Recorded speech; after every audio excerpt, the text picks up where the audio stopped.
Hi there, and thank you for joining us today. I'm here today with Steve Shalita from Pluribus Networks. Steve, thank you for joining us today. Happy to be here. Thanks for having us. We want to talk about Pluribus Networks. That's why you're here. So tell us a little bit about the company, just a general 30,000-foot overview of what you do. Pluribus Networks is a software-based networking company. So we're a software company. We build network operating system software.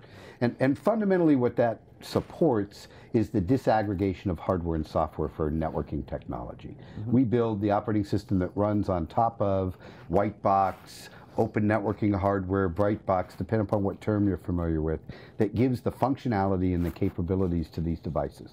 Now, you use the word disaggregation, and often when we hear that word, we're associating it with software-defined something.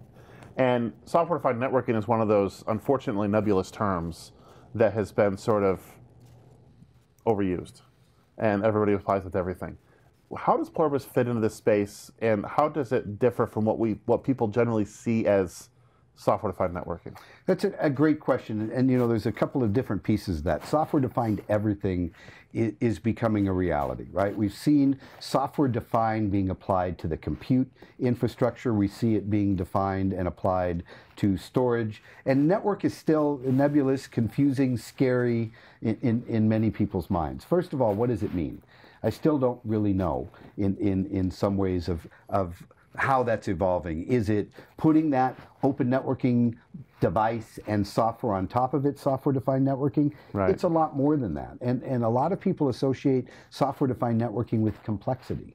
Do I need a controller? Do I need to put in new protocols? There are specs that define what software-defined networking is, but when you really try and break that down, what does that mean? We really look at software-defined networking in a different way. In many ways, we're the next generation of software-defined networking. And you don't really see us talking a lot about SDN because it's really about how you change the architecture of the network. What we do, we talked about that just a moment ago in providing the software that sits on top of an open network hardware device, provides the functionality for basic networking, layer 2, layer 3 functionality. What Pluribus does is builds beyond that. We offer a fabric architecture that lets you connect all of these boxes together in one big network. So it operates as one big device that's separated or distributed across the data center environment, but more importantly, scales across multiple devices, multiple locations, multiple data centers that are geographically separated. You use the H word, hardware. And one of the things we talk about software-defined networking and software companies is, I think that in some circles, there's this conception that, or perception that hardware just doesn't matter anymore. You can go run it on whatever you want. It doesn't matter what the old junk is, but you have to have, there's got to be some level of reasonable hardware underlying even the best software-defined stack. When you talk about the kinds of devices that Pluribus Networks runs on, the software, can you give us an example of what some of those look like? Sure, and you know, there's two sides to answer your question. In some ways, yes, the hardware matters at the reference design, the quality of that hardware, what switching merchant silicon is being used in that device, but the software is really what makes the difference. You could have top-notch hardware and poor quality software that just doesn't have the resiliency and the scale and the capabilities, and you have a disaster on your hands, right? But the underlying hardware does make a difference. Broadcom is the most widely deployed switching ASIC technology today. Every vendor is using it, from Cisco to all of the white box vendors. So from the foundational perspective, you're seeing Broadcom, Trident 2, Tomahawk Silicon powering a vast majority of these white box types of deployments. But within that architecture, within those devices, what matters is what type of CPU is being added, how much memory is in that device to be able to support these services that a software-defined or a next-generation network is able to deliver. How do you do this fabric? So things like a Rangeley CPU or higher performing CPUs make all the difference in the world. So vendors like EdgeCore, D-Link, for example, just recently announced doing white box technology. D-Link has built top tier, top specification hardware that's going to be able to deliver a broad range of services that maybe some of the lower end white boxes won't do. It's an interesting, the opportunity with software defined has been really interesting in how it's reshaping the market. You know, we're going away from what has been considered proprietary systems to these really open systems that from a hardware perspective, customers get lots of choice. Like they get to decide exactly what they want to run and how they want to run it, and then the software is the power. Exactly. The software really, that's the whole notion of software defined. It brings the services and the capabilities into the network. You've got the legacy guys, the traditional old school networks that have hardware and software combined, and they build good boxes. There's nothing wrong with that. But they still lack the broader services.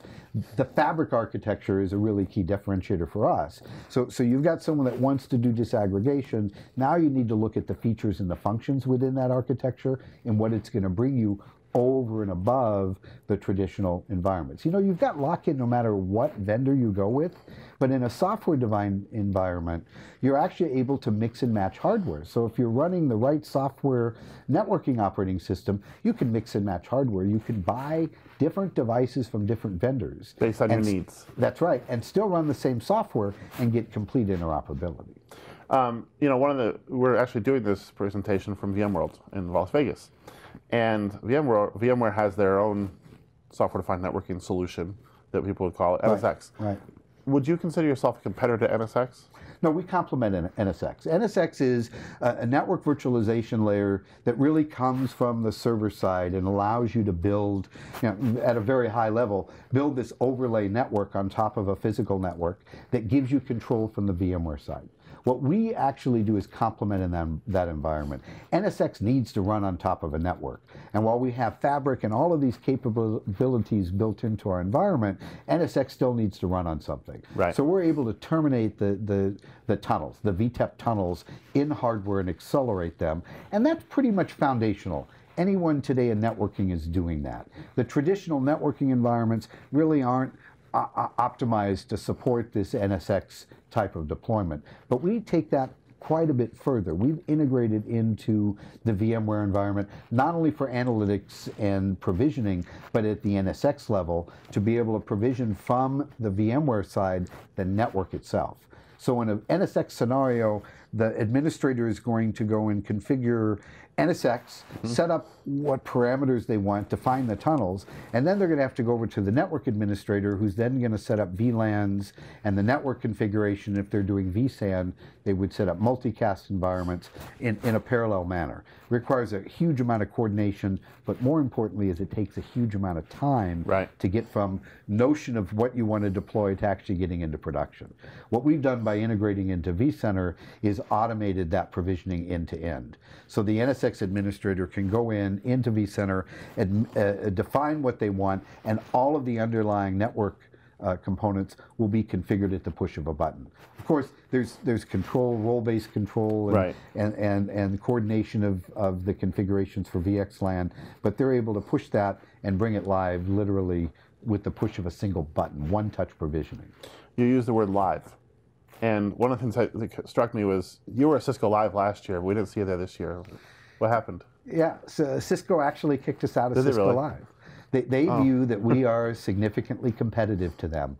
And while in the previous years, you know, we talked about analytics and the different capabilities that we did that complemented them, I think they felt that we were just too competitive in that environment. And it's interesting because, yes, we are competitive. We offer a significantly compelling alternative to the ACI architecture, and we remove the need for controllers and make things really simple. But we also complement Cisco in a lot of ways because we insert into existing networks. And many of the deployments we have, the customer already has a substantial investment in Cisco. They want to move away from a Cisco deployment and migrate from their Nexus 7000s or 5000s or even the early generation 9000s, but they don't want to do a wholesale replacement. They don't want to pull everything out of the network.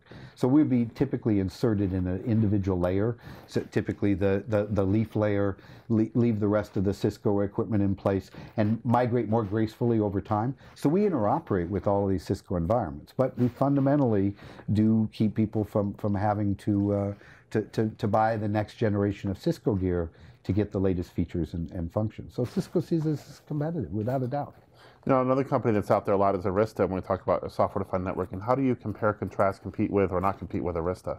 So Arista is fundamentally just like Cisco, right? And you see the growth and the success they're having as the fact that they're an alternative to Cisco, and people are looking for other vendors. And Arista is very similar in their architecture. I really wouldn't define them as a software-defined networking company. I guess that's where they, is that where they kind of hung their hat on early on?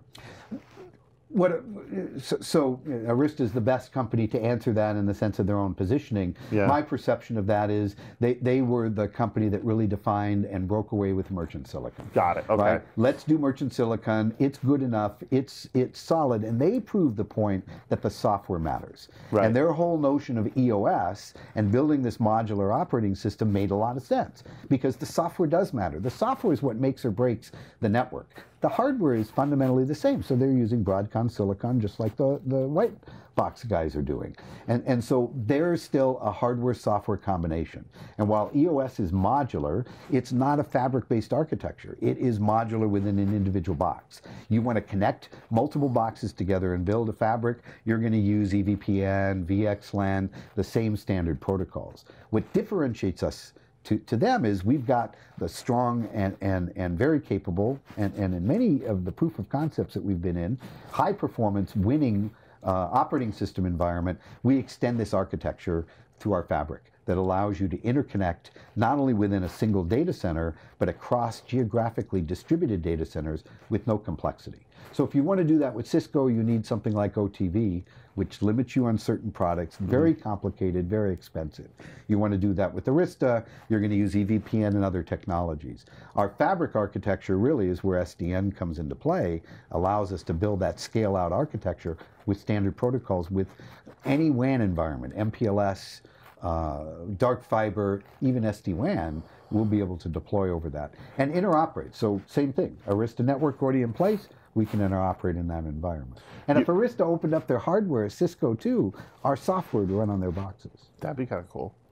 Yeah, you mentioned a couple of things that were interesting. This idea of complexity in the data center, complexity in the enterprise, and people don't want it anymore.